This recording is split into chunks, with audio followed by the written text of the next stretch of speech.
Oke, selanjutnya adalah ukuran lot dengan beberapa produk atau pelanggan.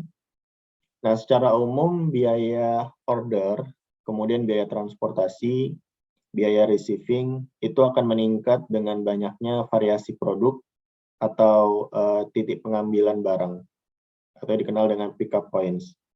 Nah, sehingga saat ada variasi barang, ada ukuran lot yang optimal yang perlu ditentukan sedemikian rupa sehingga perusahaan tetap dapat meminimalkan total cost-nya. Nah, beberapa notasi berikut perlu dicatat, yaitu adalah demand tahunan untuk produk I atau dinotasikan sebagai DI. Kemudian yaitu adalah biaya order yang dikeluarkan setiap kali pemesanan dilakukan atau dinotasikan dengan S. Selanjutnya yaitu biaya tambahan yang dikeluarkan jika produk I termasuk dalam pesanan, yaitu dinotasikan sebagai SI. Selanjutnya juga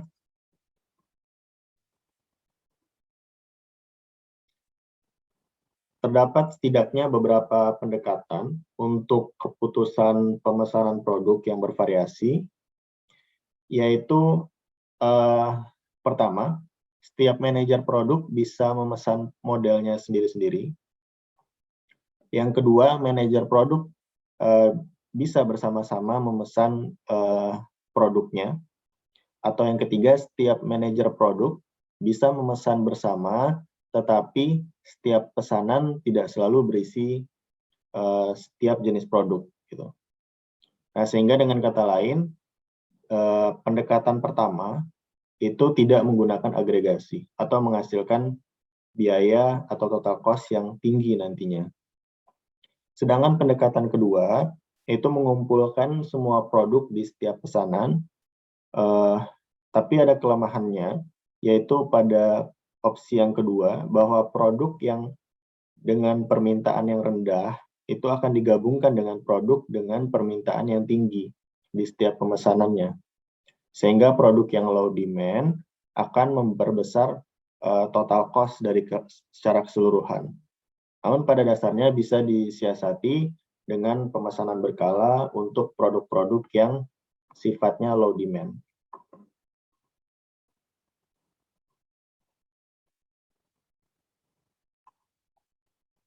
Baik, selanjutnya untuk menghitung total cost tadi, jika pemesanan dilakukan secara sekaligus untuk beberapa jenis produk, ya, yaitu untuk menghitung biaya order atau S, yaitu biaya order gabungan ditambah biaya order spesifik untuk produk 1, ditambah biaya order spesifik untuk produk 2, dan ditambah biaya order spesifik untuk produk ketiga.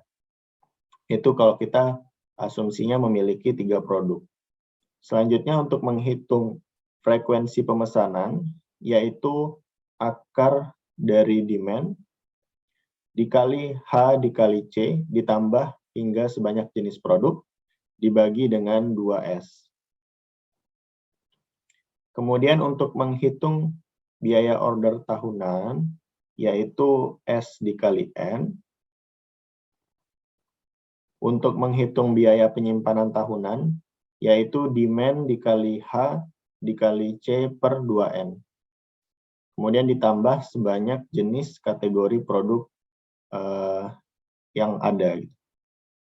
Sehingga total cost dari perhitungan ini, yaitu adalah annual order cost ditambah dengan annual holding cost-nya.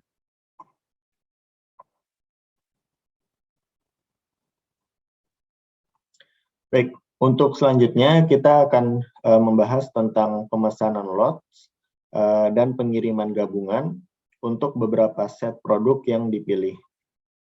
Nah, di sini kita akan menggunakan beberapa langkah perhitungan untuk mempermudah dalam urutan perhitungannya nantinya.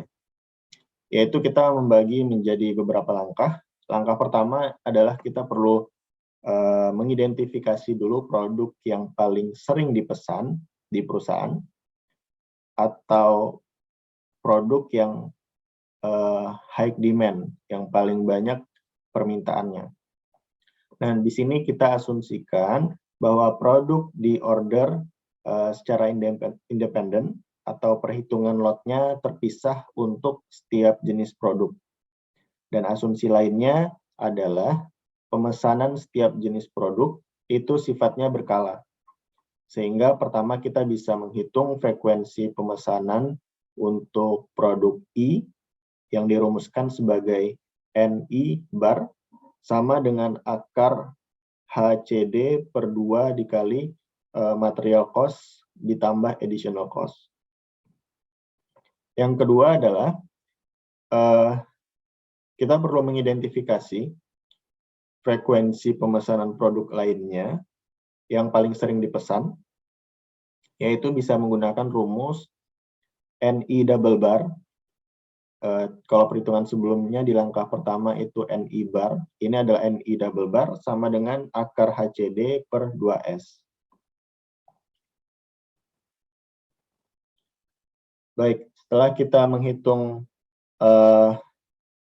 frekuensi pemesanan setiap produk, kemudian kita perlu menghitung kembali perbandingan frekuensi pesanan produk yang paling sering dipesan dengan frekuensi produk lainnya. Sehingga perhitungannya bisa menjadi yaitu N bar per NI double bar.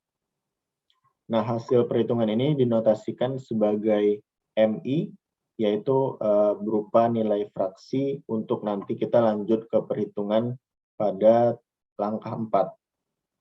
Kemudian di langkah 4, kita menghitung frekuensi akhir dari produk yang paling sering dipesan dengan rumus yaitu N sama dengan akar dari sigma H dikali C dikali M dikali D sebanyak jenis produk, kemudian dibagi 2 dikali S atau harga produk, kemudian ditambah sigma SI per MI.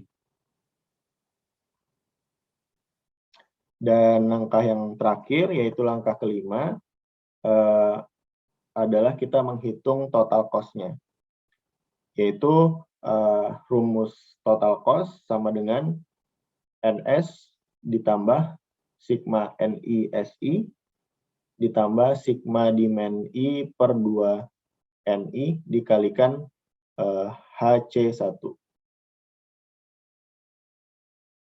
Nah, untuk langkah di atas, yaitu adalah langkah di mana kita menggunakan agregasi atau dikenal juga dengan tailored aggregation, yaitu di mana demand produk yang tinggi itu akan diorder lebih sering daripada produk yang demand atau permintaannya rendah. Baik, sekian penjelasan dari saya mengenai topik kali ini, yaitu Managing Economies of Scale in a Supply Chain, khususnya di cycle inventory, dan sampai bertemu di topik-topik selanjutnya.